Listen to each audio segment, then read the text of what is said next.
නමස්කාර වේවා බුදුරුවනට සමදා බුදු හිමි සරණ යමි. නමස්කාර වේවා ධම්රුවනට සමදා සදහම් සරණ යමි. නමස්කාර වේවා සංඝරුවනට සමදා මහා සංඝ සරණ යමි. නමස්කාර වේවා තුනුරුවනට සමදා තිසරණ සරණ යමි. සාදු සාදු සාදු. අපට මේ ධර්මය කියලා දුන්න අපගේ පරම පූජනීය ගුරු දේවෝත්තම පින්වත් ලොකු සාමින් වහන්සේට අප සියලු දෙනාගේම নমස්කාරය වේවා. සාදු සාදු සාදු. ශ්‍රද්ධාවන්ත වාසනාවන්ත පින්වත්නි, බුදුරජාණන් වහන්සේ දේශනා කළේ අපිට මේ ධර්මයේ හැසිරෙද්දී ඒ ධර්මයේ හැසිරෙන ශ්‍රාවකයෙකුට, විශේෂයෙන් භික්ෂුන් වහන්සේ නමක් ගත්තොත් ඒ එකට වාසය කරන පිරිසේ සමගිය හරියට බලපානවා මේ ධර්මයේ හැසිරීම පිණිස. එතකොට ඔබ ගෙදර වාසය කරද්දී ස්වාමියා ඉන්නවා, බිරිඳ ඉන්නවා, ඊළඟට දුවා දරුවෝ ඉන්නවා, තව ඥාතීන් අසල්වාසීන් හිත මිත්‍රාදීන් ඉන්නවා. ඉතින් ආන්ගේ කට්ටියගේ සමගිය හරියට බලපානවා මේ ධර්මයේ හැසිරෙනකොට. විශේෂයෙන්ම පවුලක් ගත්තොත් ඒ පවුලේ අම්මගේ තාත්තගේ සමගිය ගොඩාක් බලපානවා ඒ පවුල ඉස්සරහට යෑම පිණිස. ඒ කියන්නේ දියුණු වීම පිණිස. ආන්ගේ නිසා නොයෙකුත් අවස්ථාවල බුදුරජාණන් වහන්සේ අපිට දහම් කරුණු කියලා දීලා තියෙනවා මේ සමගිය නැති වෙන්නේ කොහොමද? ඊළඟට කුමක් ඇසුරු කළොත්ද සමගිය නැති වෙලා යන්නේ? කුමක් ඇසුරු කළොත්ද සමගිය පවතින්නේ කියන කරුණු කාරණා අපිට බුදුරජාණන් වහන්සේ කියලා දීලා තියෙනවා. ඔන්න එක දවසක් බුදුරජාණන් වහන්සේ දේශනා කරන බලන්න මේ සමගිය නැති වුනහම මේ මොකුත් කරගන්න බැරුව තමන් කරන්න යන දේ පවා බොහෝ විට නෙමෙයි අනිවාර්යයෙන්ම නැති වෙලා යනවා. ඒ කරගන්න දේ කරගන්න බැරුව යනවා පිරිසක් එක්ක ඒ දේ කිරීම තුල.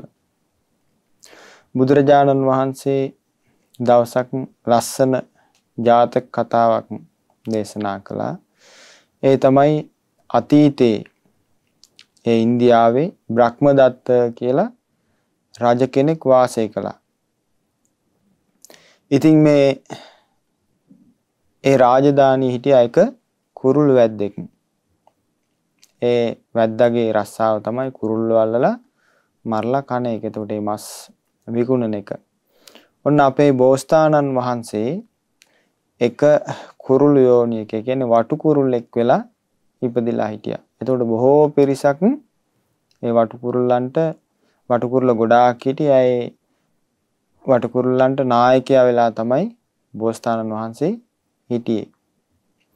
ඉතින් ඔහොම වෙද්දී දවසක් ඔන්න එක කුඹුරකට ඇවිල්ලා මේ පිරිස වැහුවා. වැහුවට පස්සේ අර වටුකුරුළු වැද්දා මොකද කරේ? ලොකු දැලක් දැම්ම උඩින්. එතකොට යම් පිරිසක් අහු වුණා. දැන් ටික ටික හැමදාම තමන්ගේ සේනාවේ ඒ පිරිස අඩු වෙවි යනවා. ඉතින් බෝසතාණන් වහන්සේ මේ වටුකුරුළු නායකයා කල්පනා කරන මේකට අපි මොකද කරන්නේ? එතකොට ඔක්කොම කතිකා කරගත්තා ඒ බෝසත් වටුකුරුල්ලාගේ අවවාදයට අනුව මේ වටුකුරුළු වැද්දා ඒ දැල දැම්මට පස්සේ අපි ඔක්කොම සමගියෙන් එකට එකතු වෙලා මේ දැල උස්සාගෙන කටු කොහොල්ලා තියෙන ඒ කියන්නේ වනලහබකට ගිහිල්ලා පාත් වෙමු. එතකොට අපිට යටින් රිංගලා යන්න පුළුවන් කියලා. ඔන්න ඒ විදිහට කටයුතු කතා කරගෙන ඔන්න දැන් ඉදත් ඇවිල්ලා වැහුවා. වැහුවට පස්සේ බේරෙන්න බෑ දැන් මේ දැල දාන එකකින්. කොහොම හරි දැල දැම්මා. දැන් වටුකුරුල්ල ගොඩාක් අහු වුණා මේකට. එතකොට ඔක්කොම සමගියෙන් එකට මේ අර දැල උඩට ඉස්සුවා. පියාඹාගෙන ගිහිල්ලා ඒ කටු කියන්නේ කටු ගස් තියෙන තැනක කට්ටියම ගිහිල්ලා මේ ඒ දැලත් එක්ක පාත් වුණා. ඕන ඊට පස්සේ යටි රිංගලා ගිය අර දැල රැඳුණා අර ගහේ. දැන් අවස්ථා දෙක තුනක මේක කළා. ඔන්න කරද්දී වටුකුරුල්ලා කල්පනා කළා දැන් හරි වැඩේ. දැල දාපු ගමන් මුන් ටික ඔක්කොම මේකට කතා වෙලා දැලත් අරගෙන යනවා. දැන් දැල් මහන්නත් ඕනේ නිසා. මොකද කොහොට අරයි යනවද කියලා හොයන්න බෑ. ඉතින් ඒ නිසා ගෙදර දැන් හිස්සතින් ආපහු එද්දින් ඒ වැද්දාගේ බිරිඳ හැමදාම බයිනෝ අයනම් මේ හිස්සතින් ගෙදර එන්න එපා මිනිස්සයෝ අපි කන්නේ මොනවාද කියලා. දැන් ඒ බැනුම් අහන්නත් ඕනේ. මෙහෙම ඉද්දින් මේ වැද්දා කල්පනා කළා මේ කුරුල්ලන්ගේ සමගිය එච්චර කාලයක් පවතින එකක් නෑ. එතකොට මම උඹලට වැඩේ දෙන්නම්කෝ කියලා ওই විදිහට ඉද්දින් ඔන්න දවසක් කුරුළු රෑනෙද්දින් අර දැල අයත් දැම්මා. එතකොට ඔක්කොම උස්සාන ගියා. ඔන්න එහෙම ඉද්දින් එක දවසක් දන්නේ නැතුව එක කුරුල්ලෙක් ඇවිල්ලා වැහුවා එක කුරුල්ලෙක්ගේ ඔළුව උඩ. වැරදීමකින් තමයි මේක උනේ. එතකොට අර අනිත් කුරුල්ලා හිතනවා මේ කුරුල්ලා මගේ ඔළුව උඩ හිතාමතාම තමයි වැහුවේ කියලා ඔන්න බැන්නා. බැන්නට පස්සේ අර කුරුල්ලා සමාව ගත්තට අර අනිත් කුරුල්ලා එක පිළිගත්තේ නැහැ. ඔන්න දෙන්න අතර බහින් බස් වීම ඇති වුණා. දැන් ඒ දෙන්නට යාළුවෝ ඉන්නවනේ. එතකොට ඔන්න දෙපිරිසකට බෙදුණා. බෙදිලා කියා ගන්න ගත්තා. බලමුකෝ එහෙනම් ඊළඟ දවසේ අර වැද්දා දැල දාපුවාම උස්සන හැටි. අපි නම් ඔක උස්සන්නේ නැහැ කියලා පිරිසක් කතා කරගත්තා. උඹලා උස්සන්නේ නැත්නම් අපිත් උස්සන්නේ නැහැ කියලා තව පිරිසක් කතා කරගත්තා. එතකොට මේක අහගෙන හිටියා අර බෝසත් වටුකුරුල්ලා නායකයා. මේ කට්ටිය සමගි වෙන පාටක් නෑ. මේක භයානක අනුතුරක්. මේක අපේ ජීවිත නැති වෙන්න භයානක අනුතුරක් කියලා පිරිසක් එක්ක වටුකුරුල්ලා වෙන පැත්තකට ඒ බෝසත් වටුකුරුල්ලත් එක්ක පිරිසක් එක්ක ගියා වෙන පැත්තකට. එතකොට අර හිතුවක්කාර පිරිස වටුකුරුළු පිරිස කියන දේ අහන්න නැති ඒ පිරිස ඔන්න අනිත් දවසේ ඇවිල්ලා අර කෙතේ වැහුවා. වැහුවට පස්සේ අර වැද්දා ආයෙත් ආපහු දැම්මා. දැන් කවුරුත් අර දැල උස්සන පාටක් නැහැ. එක පිරිසක් කියනවා උඹලා උස්සපල්ලා අපි උස්සන්නේ නැහැ. එතකොට තව පිරිසක් කියන්න ගත්තා උඹලා උස්සන්නේ නැත්තම් අපි උස්සන්නෙත් නැහැ. වාද කර කර හිටියා. සමගියෙන් කරන්න තිබ්බ වැඩේ නොකර වාද කර කර හිටියා. අන්තිමේට මොකද උනේ? අර වටු කුරුළු වැද්දාව ඔක්කොම අල්ලගත්ත අර දැලට. එදා බොහෝ පිරිසක් වටු කුරුල්ලෝ අහුනාර වැද්දාගේ දැලට. අන්තිමේට මස් බවට පත් වුණා මිනිස්සුන්ගේ. ඒතර බලන්න පින්වත් මේ සමගිය නැතිවීමෙන් මේ කරන්න යන වැඩක් හරියට කරගන්න බෑ. එතකොට කුමක් නිසාද සමගිය නැතුනේ? ප්‍රධානම දේ තමයි අකීකරුකම කියන දේ අහන්න නැති බව. යහපත් දෙයක් නුවණ තියෙන කෙනෙක් කියපුවාම ආන්ගේ යහපත් අවවාදයට කීකරු නොවීම තමයි අර විදිහේ හානියක් බොහෝ පිරිසකට සිද්ධ වුනේ. ඒ නිසායි සියලු පිරිසටම ඒ කියන දේ අහන්න නැති පිරිසට ඒ තමන්ගේ ජීවිතේ පවා නැතුනේ. එතකොට බලන්න මේ ඒ හොඳ දෙයක් කරන්න යෑම තුල මේ එක්කෙනෙක්ගේ දෙන්නෙක්ගේ පොඩි වැරද්දෙන් ලොකු පිරිසකට හානි වෙනවා. ඒ පොඩි වැරද්දෙන් සමගිය බිඳලා ගිහිල්ලා අර කරන්න යන හොඳ වැඩේ කරගන්න බැරි වෙනවා. එතකොට මේවා රැකියා ස්ථානවල ගොඩාක් තියෙනවා. ඊළඟට ගෙවල් දොරවල් වලත් ගොඩාක් තියෙනවා. සමහර ගෙවල් වල ස්වාමියා හරි දෙයක් කියපුවාම බිරිඳ පිළිගන්න කැමති නැහැ. ඊළඟට බිරිඳ හරි දෙයක් කියපුවාම ස්වාමියා පිළිගන්න කැමති නැහැ. තාත්තා හරි දෙයක් කියපුවාම දරුවෝ පිළිගන්න කැමති නැහැ. ඒ හේතුවමයි විනාශයටපත් වෙන්නේ. පවුලේ සමගිය නැති නිසා. ඉතින් ආන්ගේ නිසා බුදුරජාණන් වහන්සේ මේ සමගිය හරියට වර්ණනා කරපු දෙයක්. දැන් බුදුරජාණන් වහන්සේ එක අවස්ථාවක දේශනා කරනවා මේ අනාගතේ එනවා බයක්. ආන්ගේ බය දැකලා මේ දැන් ඉඳලා ධර්මයේ පුරුදු කරගන්න මහන්සි ගන්න කිව්වා. දැන් අවුරුදු 2500කට කලින් කියප එකක් මේක බුදුරජාණන් වහන්සේ තමයි අපි ටික ටික වයසට යනවා. රෝග වෙනවා. ඒ කියන්නේ ලෙඩ හැදෙනවා අපිට. ළඟට මරණයට පත් වෙනවා. ඒක කාටවත් උරුම දෙයක්. ඒකෙන් ගැලවිලා යන්න අපිට අවස්ථාවක් නැහැ. ඊළඟට බුදුරජාණන් වහන්සේ දේශනා කරන ඉස්සරහට හොරහතුරු බියේ එන්න පුළුවන්. ඒ හොරහතුරන්ගෙන් බිය ආපුවාම ධර්මයේ හැසිරෙන්න අමාරුයි. ධර්මයේ පුරුදු කරගන්න බෑ. ආන්ගේ අනුතුරු දැකලා දැන් ඉඳන් ධර්මයේ පුරුදු කරගන්න මහන්සි ගන්න කිව්වා. දැන් බලන්න අපේ ලංකාවෙම ගත්තොත් මේ ධර්මයේ හොඳට බබලන කාලේ රහතන් වහන්සේලා වැඩ ඉන්න කාලේ හොර හතුරන්ගේ ආක්‍රමණ ආවේ නැද්ද? රහතන් වහන්සේලා ඝාතනය කරේ නැද්ද?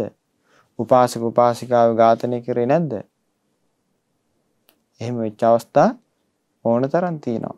ඒතකොට අතීතයේ හොඳට සාක්ෂි තියෙනවා. අනාගතේ එහෙම නොවේ කියලා කාටද කියන්න පුළුවන්? මේ රටේ ලෝකේ වෙන ඒ වගේම වෙන්න යන සිද්ධි වලට අනුරූපව ඉස්සරහට රටවල් ඒ විදිහට බලයෙන් මත් වෙලා ගහ ගන්න උනත් පුළුවන් පින්වත්නි. ඒ නිසා ඒ හොර හතුරන්ගෙන් වෙන්න යන බය දැකලා නැත්තම් මේ ඒ වගේ හානි ඉස්සරහට වෙන්න පුළුවන් කියන බය දැකලා දැන් ඉඳන්ම ධර්මයේ පුරුදු කරගන්න මහන්සි ගන්න කියලා බුදුරජාණන් වහන්සේ දේශනා කළා. ඊළඟට තමයි සංඝයා අසමගි වීම. ඒක අනාගත බයක් කියලා බුදුරජාණන් වහන්සේ දේශනා කළේ. ඉතින් මේ බුදුරයන් වහන්සේ වැඩ ඉන්න කාලෙත් එහෙම සිද්ධ වෙච්ච අවස්ථා තියෙනවා. දැන් ඔය කොසබෑ නුවර එක සිද්ධියක් තියෙනවා. පොඩි මේ ප්‍රශ්නයකට භික්ෂුන් වහන්සේලා බෙදුනා.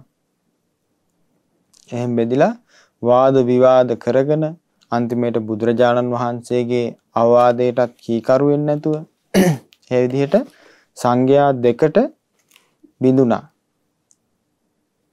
සංඝයා ભેද බින්න වුණා. සංඝ ભેදේ සිද්ධ වුණා. ඉතින් අන්තිමේට බුදුරජාණන් වහන්සේත් ඇවිල්ලා අවවාද අනුශාසනා කළා. ඒ කිසිම කෙනෙකුට ඒ කියන්නේ මේ බුදුරජාණන් වහන්සේටවත් බැරි වුණා. කර්ම හේතු ගන්නන්න. මොකද මේ මාන්නය නිසා, අකීකරුකම නිසා. ඉතින් ඒ නිසා එහෙම දෙයක් වීම තුල පින්වත්නි කියන අසමගි වීම තුල අපි කරන්න යන බොහෝ දේවල් අසාර්ථක වීම තමයි බොහෝ විට සිද්ධ වෙන්නේ. ඉතින් බුදුරජාණන් වහන්සේ දේශනා කරනවා මේ ඇයි මේ පිරිසට සමගියෙන් ඉන්න බැරි? කුමකට මේ සත්වයා බැඳී යාම තුලද සමගියෙන් ඉන්න බැරි කියලා ලස්සන දහම් කරුණු බුදුරජාණන් වහන්සේ අපිට කියලා දෙනවා. ඒ තමයි දවසක් සක්දෙවිඳු ඇවිල්ලා බුදුරජාණන් වහන්සේගෙන් අහනවා මෙන්න මෙහෙම ප්‍රශ්න ටිකක්. නිදුකානන් වහන්සේ මේ දෙවියොත් මිනිස්සුත් අසුරයොත් නාගයොත් ගාන්ධාරයොත් කියන මේ අන්‍ය වූ බොහෝ දෙනෙකුන් වෛර කරන්නේ නැතිව ක්‍රෝධ කරන්නේ නැතිව ඊළඟට සතුරු බවින් තොරව දඬුවම් වලින් තොරව නිදුක්ව අවෛරීව වාසය කරනවා කියලා මෙහෙම අදහසකින් ඉන්නවා. දැන් මේ කාලේ නම් ඔන්න ඔය එක එක රටවල් එකතු වෙලා සංවිධාන හදාගෙන තින්නේ. එතකොට අපි මේ විදිහට එක අදහසක කටයුතු කරමු කියලා. එතකොට හැබැයි යම් යම් කාලවල ඒ ආකල්පවලට ඒ ප්‍රතිපත්ති වලට අනුකූල නොවීම නිසා යම් යම් හානි රටවල් වල හට ගන්නවා. සමගිව ඉමු කියලා හිතුවට සමගිව ඉන්න බෑ කියනවා. ඉතින් බුදුරන් වහන්සේගෙන් අහනවා ඒ වුණත් ස්වාමීනි භාග්‍යතුන් වහන්සේ මේ වෛර සහිතව දඬුවම් සහිතව සතුරන් සහිතව දුකසේ වෛර කර කර තමයි කියනවා මිනිස්සු වාසය කරන්නේ. ස්වාමීනි ආන් ඒක වෙන්න හේතුව මොකද්ද? කුමකට බැඳී යාම නිසාද මේ ප්‍රශ්නය ඇති වෙන්නේ? සමගිය මේ මිනිස්සුන්ට මේ සත්‍යයන්ට ඉන්න බැරි මොකද කියලා බුදුරජාණන් වහන්සේගෙන් අහුවා. බුදුරජාණන් වහන්සේ පිළිතුරු දෙනවා දේවේන්ද්‍රය මේ දෙවිවරු මිනිස්සු අසුරේ නාගයෝ මේ සියලු පිරිස් මේ විදිහට සමගියෙන් ඉන්න ඕනේ කියලා හිතනවා තමයි කිව්වා. හැබැයි ඒ විදිහට සමගියෙන් ඉන්න ඕනේ කියලා හිතුවට එහෙම වැඩි කාලයක් ඉන්න බෑ කියනවා. ආන් ඒකට හේතුව තමයි කිව්වා මේ සියලු සත්වයෝ ඉරිසියාවටත් මසුරුකමටත් බැඳිලා ගිහිල්ලා ඉන්නේ කිව්වා. ඉරිසියාවටත් මසුරුකමටත් බැඳිලා ගියපු නිසා තමයි මේ කට්ටියට සමගියෙන් වාසය කරන්න බැරි කියලා බුදුරජාණන් වහන්සේ දේශනා කළේ. බලන්න ඒක පින්වත්නි කොච්චර සත්‍යයක්ද. දැන් ඔන්න ආයතනයක ගමු අපි. ආයතනයක ඔන්න හොඳට සමගිය පිරිස ඉන්නවා. ඉතින් කවුරු හරි කෙනෙක් ඉහළට යනවා තමන් අතරේ ඉන්න කෙනෙක්. නැත්නම් එයාගේ යම් තියෙන දක්ෂතාවය අනුව ඒ කෙනාට මොකක් හරි උසස් වීමක් හම්බෙනවා. එතන මොකක් හෝ සසරේ පිනකට වෙන්න පුළුවන් ඒක ඒ කෙනාට හම්බෙන්නේ. එතකොට අනිත් පිරිස ඉරිසියා කරන්නේ නැද්ද ඒකට? ඇයි අපි තුන් මෙන්න මෙහෙම ඔන්න 3 දෙනෙක් ඉන්නවා. එතකොට ඒ 3 දෙනාම එක තනතුරකට කැමති. කැමති කියලා කියන්නේ මොකද්ද? මසුරුයි ඒකට. ඒක Tamanට ලැබෙනවට තමයි කැමති. හැබැයි 3 දෙනාගෙන් එක්කෙනෙක් තමයි තේරෙන්නේ. එතකොට හදිසියේ නොහිතු අවස්ථාවක නොසිතූ කෙනෙක් ඒ තැනටපත් වෙනවා. පත් වුනහම බොහෝ විට සිද්ධ වෙන්නේ මොකද්ද? ඒ කෙනාට ඊර්ෂ්‍යා කරන එකයි. තමන් ඒ දෙයට කැමති වීම නිසා මසුරු වීම නිසා තමන්ට නොලැබෙච්ච ඒ තැන තව කෙනෙකුට ලැබෙනවට කැමති නැහැ. ඒ නිසා මොකද කරන්නේ? ඊර්ෂ්‍යා කරනවා. ආන් ඒ ඊර්ෂ්‍යා කිරීම තුළ මසුරුකමට බැඳිලා ගිහිල්ලා ඊර්ෂ්‍යා කිරීම තුළ කුමක්ද වෙන්නේ පින්වත්නි? සමගිය නැති වෙන එක. සමගියට හානි වෙන එක තමයි සිද්ධ වෙන්නේ. ඉතින් බුදුරජාණන් වහන්සේ දේශනා කළා ආන් ඒ වගේ අවස්ථාවල අපි හොඳට හිත රැකගන්න දක්ෂ වෙන්න ඕනේ. දැන් එක අවස්ථාවක බුදුරජාණන් වහන්සේ දේශනා කරනවා ඔන්න ලොකු ඉහළ තනතුරක ඉන්න කෙනෙක් අපිට දකින්න පුළුවන්. නැත්නම් හොඳට සැප පහසුවෙන් ඉන්න කෙනෙක් අපිට හම්බෙන්න පුළුවන්. සාමාන්‍ය අපිට හිතෙන්නේ අපිට එකට ඉන්න කෙනෙක් ඒ වගේ දෙයක් ලැබුණා කියලා. එතකොට එකපාරම හිතට එන්නේ ඊර්ෂ්‍යාවක්. අනේ මට මේ දේ තිබ්බනම්. ඒ මොකද මේ මසුරුකමත් එක්ක තමයි ඒ ඊර්ෂ්‍යාව එන්නේ. ඉතින් බුදුරජාණන් වහන්සේ හිතන්න කිව්වා මෙන්න මේ විදිහට අනේ සසරේ මම කොයි තරම්නම් මේ විදිහට ඉන්න ඇද්ද? කොච්චරනම් මම මේ සසරේ මේ වගේ සැප සම්පත් විඳලා ඇද්ද?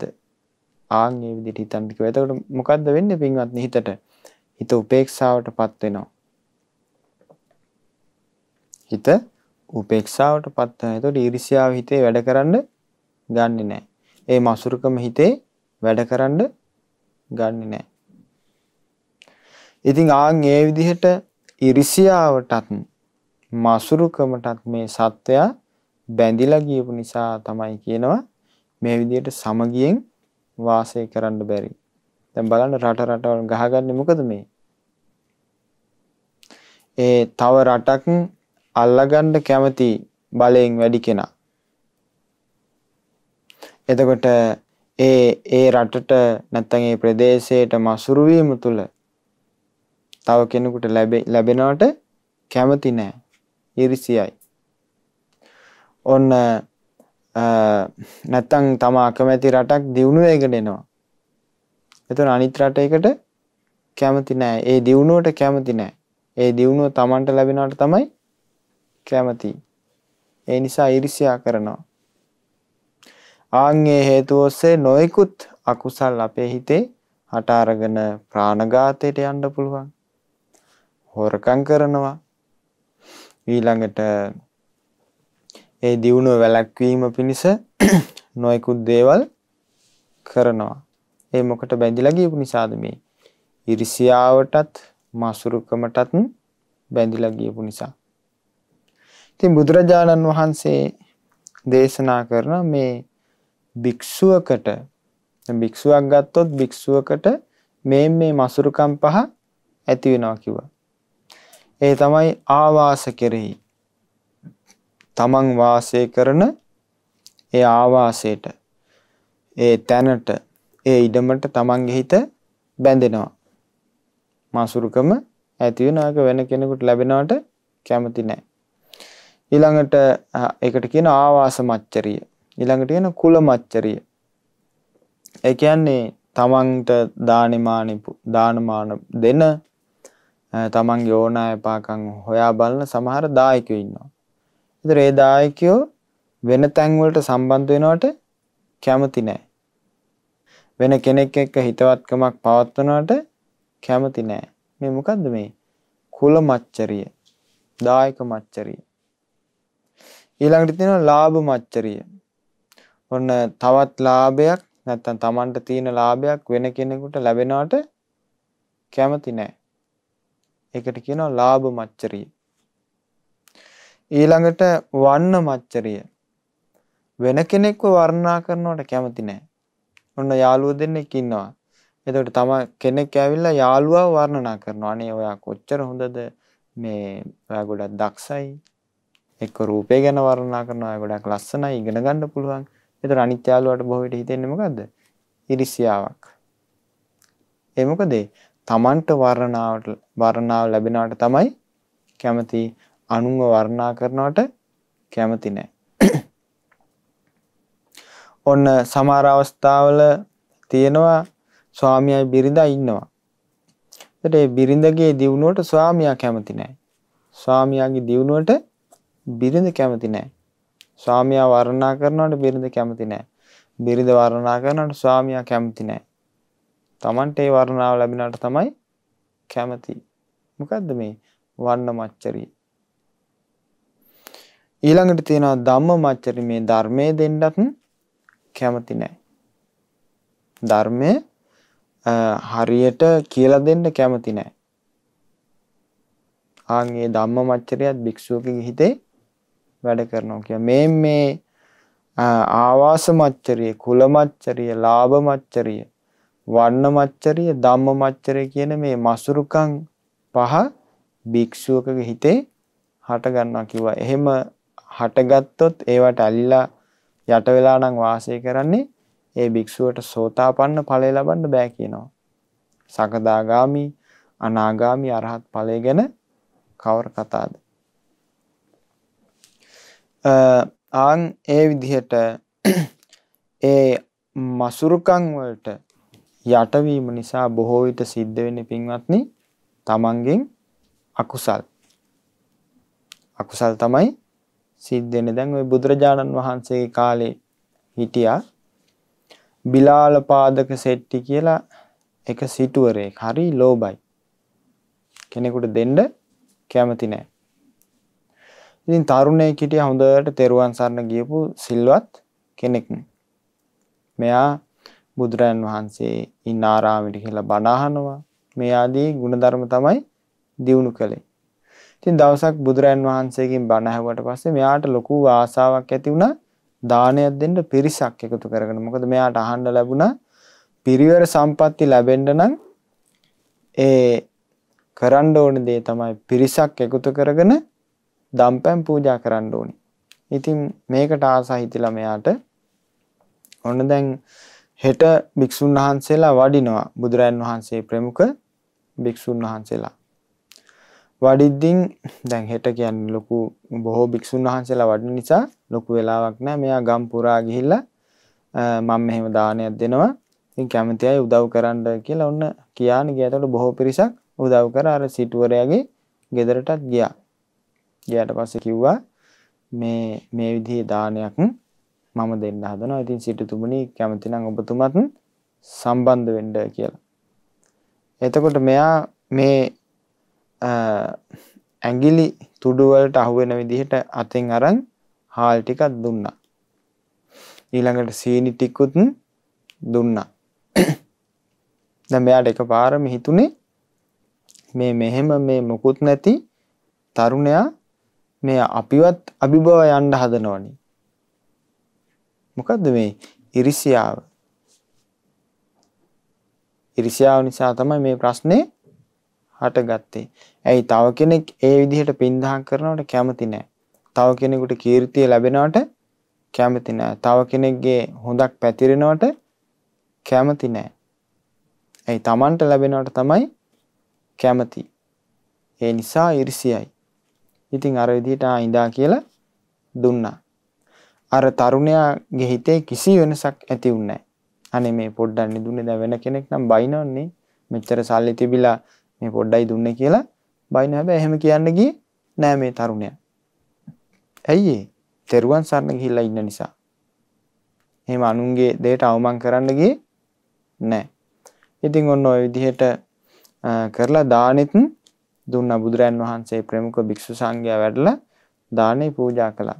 එතකොට මේ කෙනා ඊර්ෂ්‍යාව කොච්චර දුරදිග ගියාද කියන්නේ පින්වත්නි.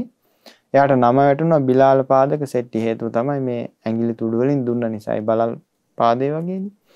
ඔන්න මෙයාට හිතුණා දැන් මේ පින් අනුමෝදන් කරන වෙලාවේ මේ කොල්ලා මගේ නම කියලා මට අවමන් කරන්න පුළුවන්. ඒ නිසා මම මේකව මරනවා කියලා පිහිය ඉනේ තියාගෙන ගියා. ඒ විදිහේ දෙයක් කරොත් මම මරනවා කියලා.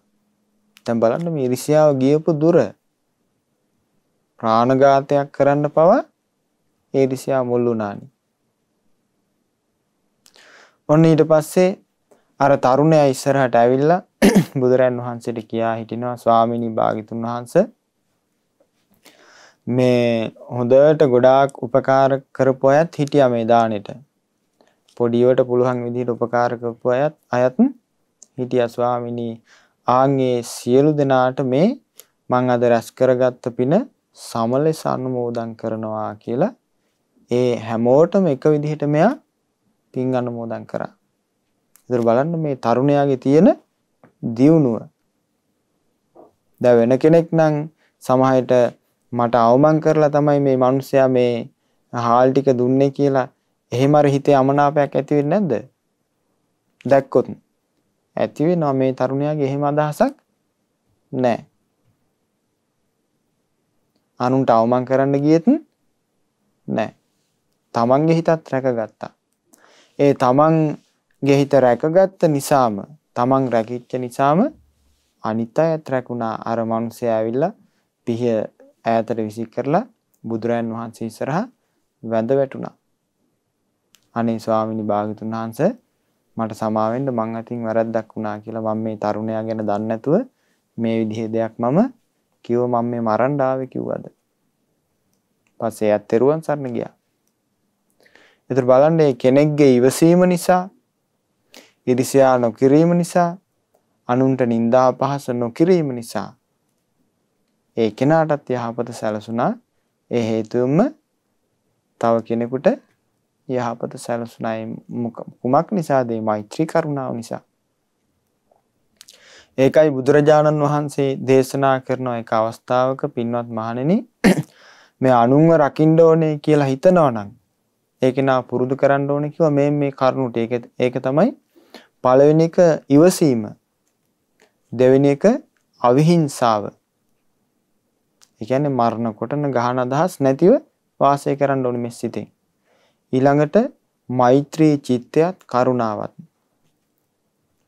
මේ කරුණු හතර රැක්කොත් ඒ කෙනා අනුන් ආරක්ෂා කරන කෙනෙක් වෙනවා කිව්වා. ඒ හේතුවෙන් තමනුත් ආරක්ෂා වෙනවා. දැන් අර ඒ තරුණයාට වුණා වගේ.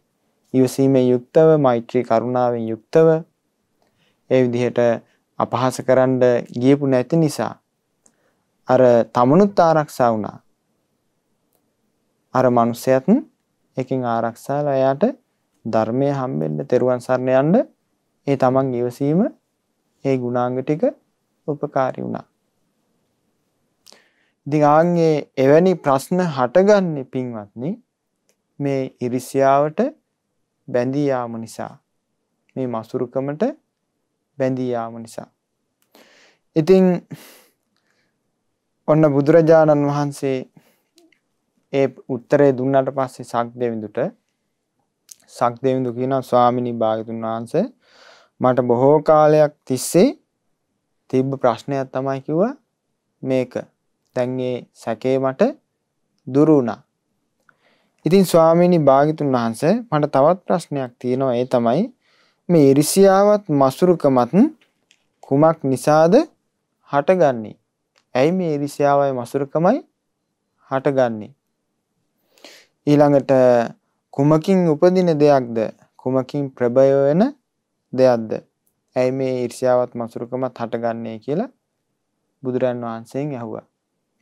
බුදුරජාණන් වහන්සේ දේශනා කළා ඊර්ෂ්‍යාව හටගන්න හේතුව තමයි කිව්වා මේ ප්‍රිය අප්‍රිය භාවය නිසා.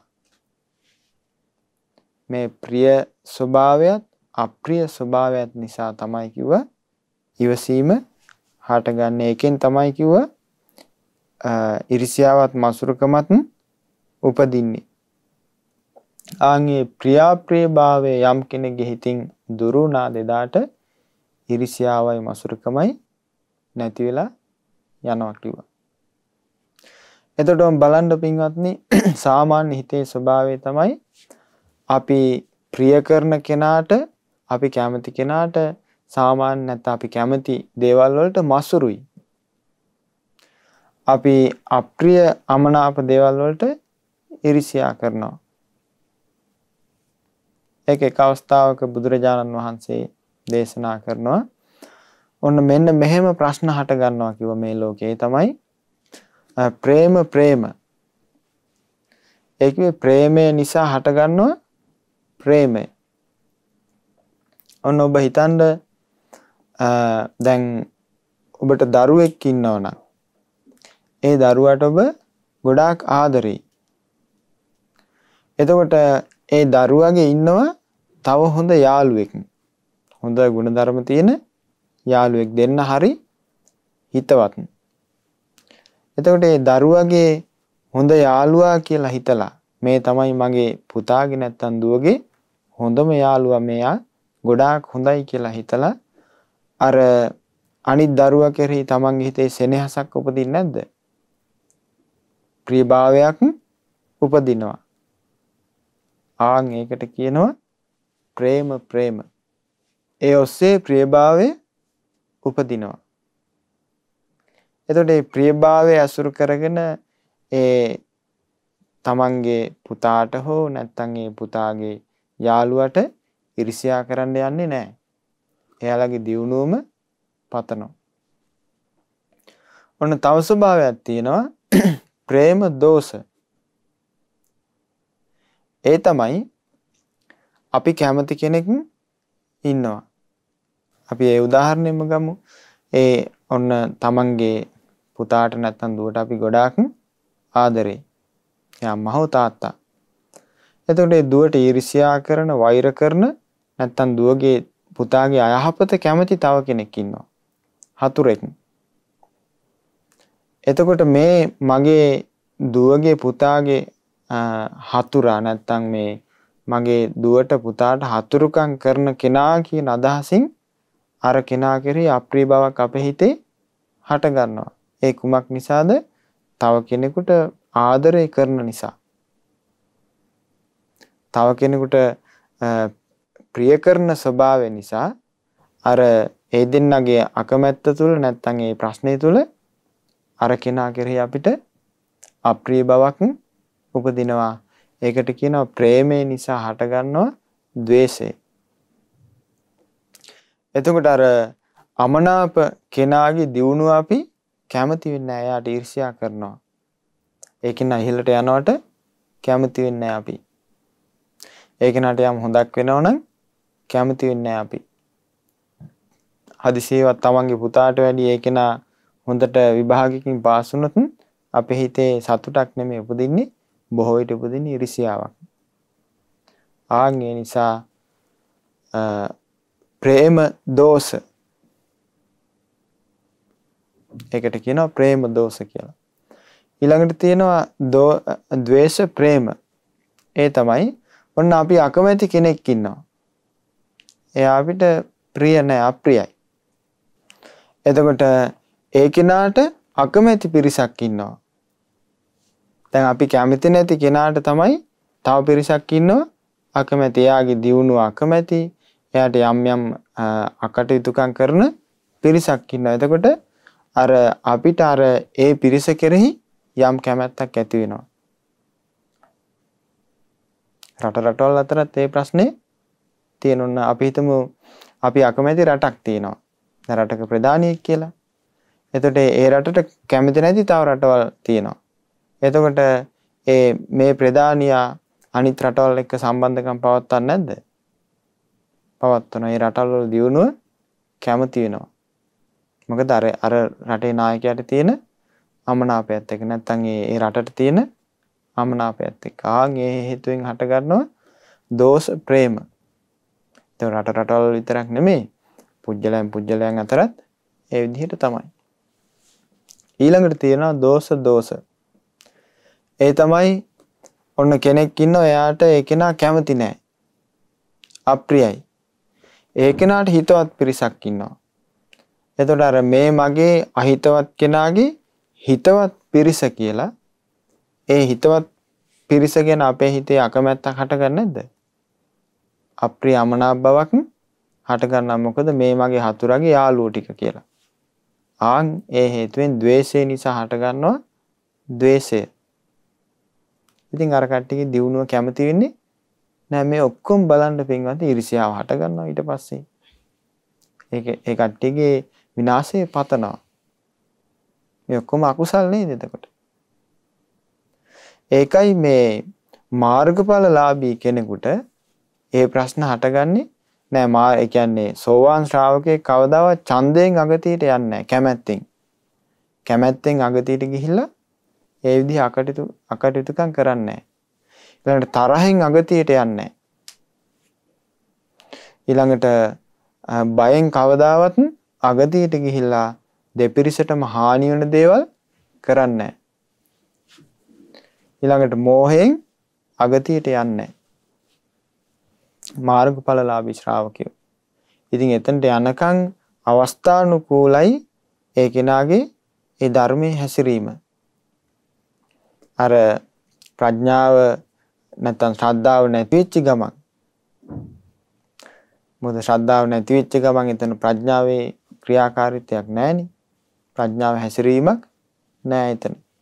ඒ නිසා ඡන්ද දෝෂ බය මොහ කියන සතර අගතියෙන් යුක්ත වෙන්න පුළුවන් කෙනෙක් මාර්ගඵල නැත්නම් මාර්ගඵලයකට යනකම්.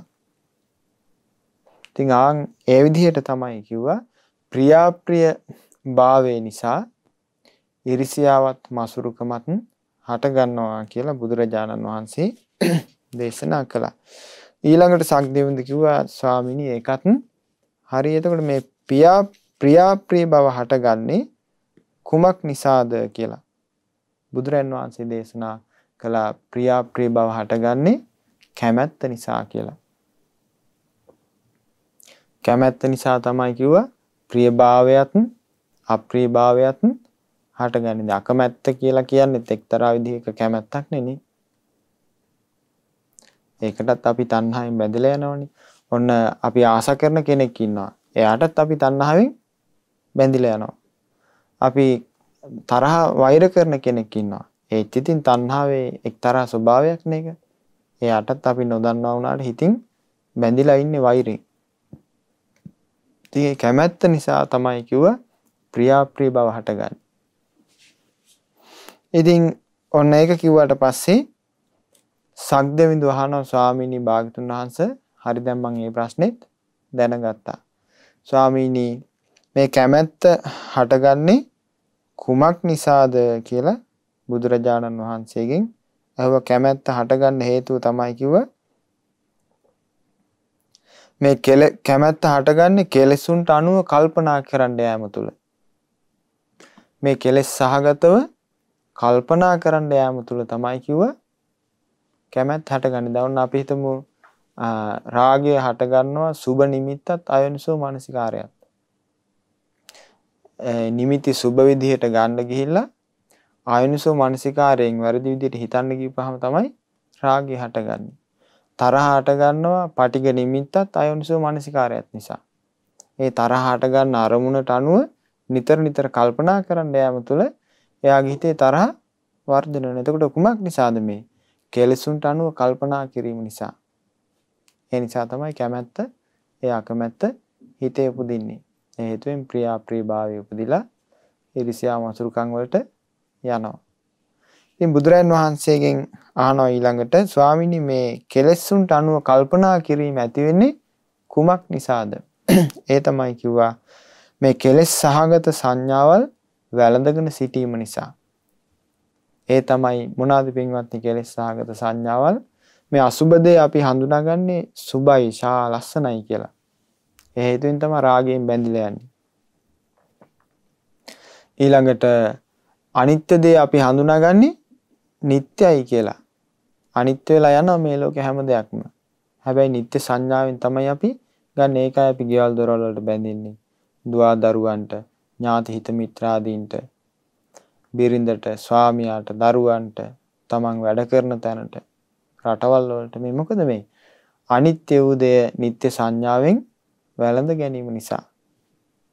මේක අනිත්‍යයි කියන සංඥාව ඒ කෙනාට තිබ්බනම් එයා මේ දේවල් වලට ඇලීමක් ඇති කරගන්නේ නෑ. කට වචනෙන් කිව්වට අනේ මේ අනිත්‍යයි නේ කියලා.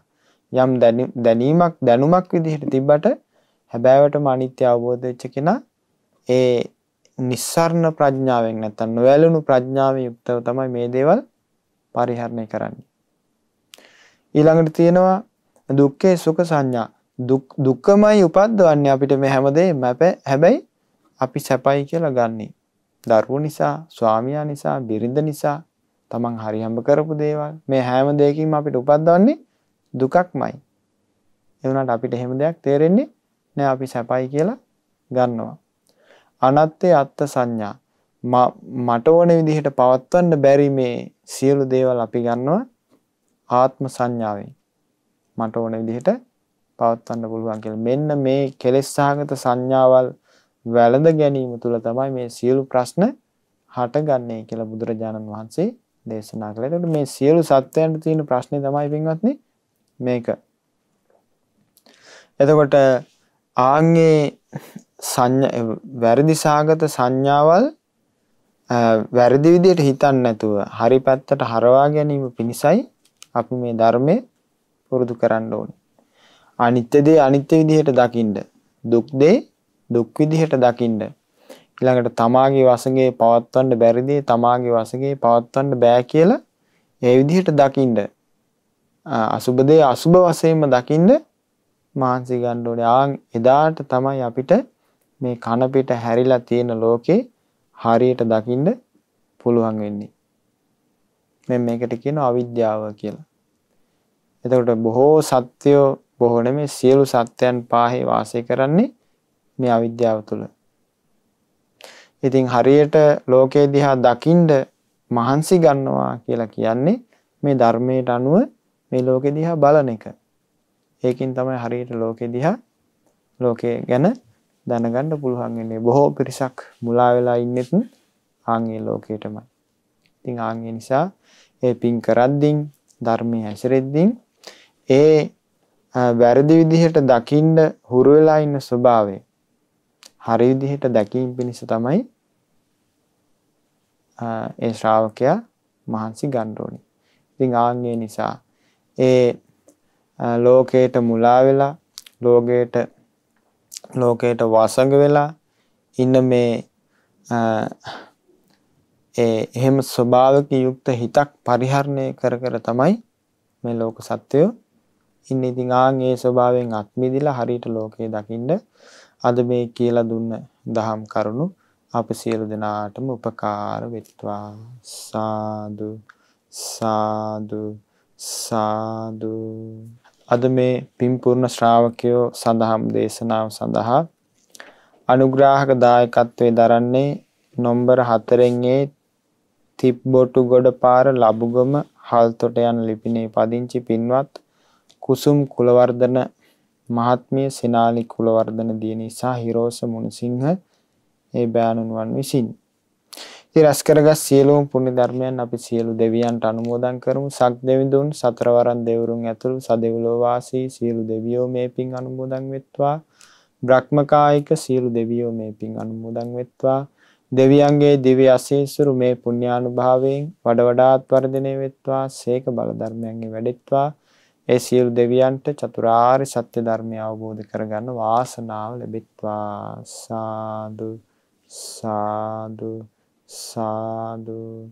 ඒ වගේම රැස් කරගත් සියලුම පුණ්‍ය ධර්මයන් ඒ කුසුම් කුලවර්ධන මහත්මිය නමින් මීට වසර 30කට පෙර මිය පරලෝකීය ඩී.එන්. අමරතුංග පියාණන්ට සහ මීට වසර 10කට පෙර මිය පරලෝකීය කරලයින් නෝනා මෑණියන්ට මේ පින් අනුමෝදන් වෙත්වා. ඒ වගේම එම් කුලවර්ධන මහතා නමින් මිය පරලෝකීය දෙමාපියන්ට මේ පින් අනුමෝදන් වෙත්වා. දෙපාර්ශ්වයෙන්ම මිය පරලෝකීය සියලු මළගිය ඥාතීන්ට මේ පින් අනුමෝදන් වෙත්වා. ඒ සියලු දෙනාගේ පරලෝක ජීවිත මේ පුණ්‍යානුභාවයෙන් සැපවත් වෙත්වා, සුවපත් වෙත්වා, සුගතිගාමී වෙත්වා, සංසාර දුකින් අත් මිදෙත්වා. සාදු සාදු සාදු. ඒ වගේම රැස් කරගත් සියලුම පුණ්‍ය ධර්මයන් ඒ සුජීවත්ව සිටින එම් කුලවර්ධන මහතාටත් කුලවර්ධන මහත්මියගේ එමිනෝනා පුංචි අම්මාටත් සහෝදරයන් දෙපළට සහ සහෝදරියටත් මේ පින් අනුමෝදන් වෙත්වා. ඒ වගේම මේ පින්වත් කුසුම් කුලවර්ධන මහත්මියට, සෙනාලි කුලවර්ධන දියණියට සහ හිරෝස මොණසිංහ මේ මහතාට මේ පින් අනුමෝදන් වෙත්වා. මේ පින් උතුම්ගේ පවුල්වල සියලු දෙනාට මේ පින් අනුමෝදන් වෙලා ඒ සියලු දෙනාට මේ පුණ්‍යානුභාවයෙන් නිදුක් නිරෝගී සුවපත් භාවයේ චිරජීවනයේ සැලසේවා. සීල ආරක්ෂාව රැකවරණය සැලසේවා. සුවසේ පින් දහම් රැස් කරගන්න, චතුරාර්ය සත්‍ය ධර්මය අවබෝධ කරගන්න වාසනාව ලැබෙත්වා. සාදු සාදු සාදු. ඒ වගේම රැස් කරගත් සියලුම පුණ්‍ය ධර්මයන් අපගේ ගුරු දේවෝත්තම පින්වත් ලොකු සාමින් වහන්සේට මේ පින් අනුමෝදන් වෙලා ලොකු සාමින් වහන්සේ මේ පුණ්‍යානුභාවයෙන් නිදුක් වෙත්වා, නිරෝගී වෙත්වා, සුවපත් වෙත්වා, සීල ආරක්ෂාව රැකවරණය සැලසේවා. ඒ වගේම පින්වත් අලුදෙණිය සුබෝධි ස්වාමින් වහන්සේ ඇතුළු මහමෙවුනා වාසී, ලක්ලෝ වාසී, පිළිවෙත් පුරන සියලු ස්වාමින් වහන්සේලාට මේ පින් අනුමෝදන් වෙලා ඒ සියලු ස්වාමින් වහන්සේලාට ධර්ම අවබෝධ කරගන්න වාසනාව ලැබෙත්වා. සාදු සාදු සාදු.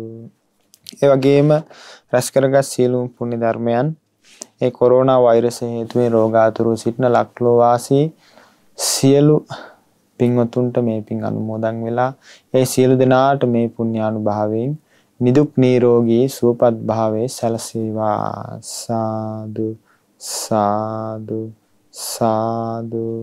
ඒ වගේම රැස් කරගත් සියලුම පුණ්‍ය ධර්මයන් ඒ ශ්‍රද්ධා මාසික ධර්ම දාන සමාජිකයන්ටත් ඒ වගේම ඒ ශ්‍රද්ධා රූප වාහිනියේ ශ්‍රද්ධා ඒ ලක්විරු ගුවන් විදුලියේ සේවය කරන සියලු පින්වතුන්ටත් ලක්ලෝ වාසී සියලු දෙනාට මේ පින් අනුමෝදන් වෙලා ඒ සියලු දෙනාට මේ පුණ්‍යානුභාවයෙන් නිදුක් නිරෝගී සුවපත් භාවයේ සැලසේවා සාදු සාදු සාදු සියලු දෙනාටම තෙරුවන් සරණයි නමෝ බුද්ධාය. මෙවැනි වටිනා ධර්ම දේශනා ශ්‍රවණය කිරීමට ශ්‍රද්ධා ඩේලි YouTube channel එක subscribe කරන්න.